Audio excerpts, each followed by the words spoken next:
Hi guys, this is John Adamson, the Rehab and Documentation Guru, and today is Labor Day 2019, and I am laboring. So, I'm taking a break because I'm waiting for a patient to be ready.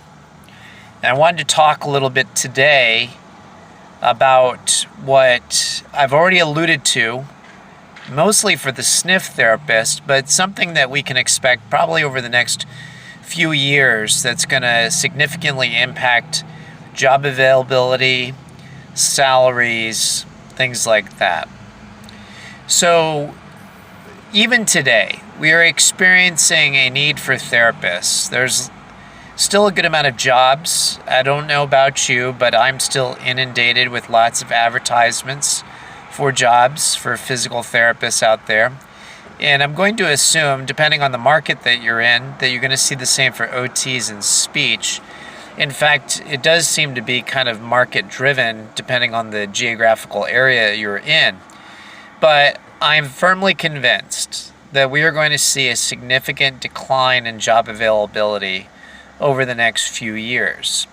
And we've had a fairly flat salary for a while for rehab professionals that I've seen. The salaries have not significantly increased to keep pace with the cost of living increase that we've seen in the same time period. So we've seen a flattening of salaries, and what we may experience is an actual decline. Now, why am I being such a negative Nelly and bringing this up? Because I just want you to be prepared. If you're living at a certain income level right now, start making adjustments to have a little bit of a rainy day fund in the future if you can, in preparation for what's to come. If you are still paying off your student loans, maybe figure out a way to accelerate the payment of those loans, try to get done a little bit quicker. If you know somebody that's thinking about going into therapy, you might want to encourage them to really consider the changes that are going on with healthcare, and do they really love the profession? Because while I don't want to discourage people from going into it, if they love it, they do need to consider that the value investment in their education will not be as great as it has been in the past. And the main concern here, the reason that we're going to see this happen, is that we've moved from a fee-for-service model largely into outcomes-based payment, where the efficacy of what you do is paid for more than the skilled services necessarily. We see this in SNF. I've talked a bit about PDPM, where we're seeing a dramatic uptick in the number of rehab aides and CNA positions designated as restorative aides. Those jobs postings have seen a significant increase as SNFs are getting for PDPM, and they're attempting to generate more revenue by still providing patients with functional mobility and exercise prescription that can be carried out by restorative aides, not therapists. That's because we are seeing a de-incentivization to drive up revenues through therapy services with the advent of PDPM. Now, the SNF market is not a huge amount of the total market of hired therapists, but it is fairly significant. And when you take away the job availability for SNF therapists, it will have a trickle-down effect into every other sector, including outpatient.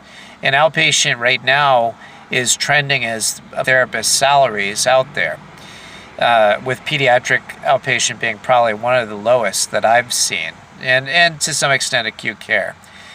But anyway, if you drive down the number of total available jobs in the Part A post-acute care settings, you will see a decline in the amount of available jobs in the other areas, as well as reimbursement to the therapist for the job.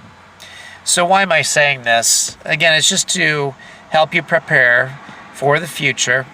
If you love the profession, you're going to... But just be mindful of the fact that we will see a decline in how much we can make, how much we can earn on our own. Even contractual arrangements, we've seen a flattening of temporary jobs, like travel jobs, for a good while now. I haven't seen an increase in the salaries in travel jobs for years. Maybe I'm wrong. Maybe some of you have seen otherwise. But anyway, be smart and be mindful. And if that young, starry-eyed student tells you that they want to become a therapist, give them a good talking to about what they're getting into, because we're going to see something on par with when PPS hit. But PPS was predicated, the revenue was predicated on how much therapy was provided. We're no longer going to have that. Anyway, this has been John Adamson, the rehab and documentation guru, being a little bit of a rainy cloud today, bringing to you a little bit of a negative message, but just trying to help you prepare for the future if you haven't already thought of these things. Have a good day. Bye.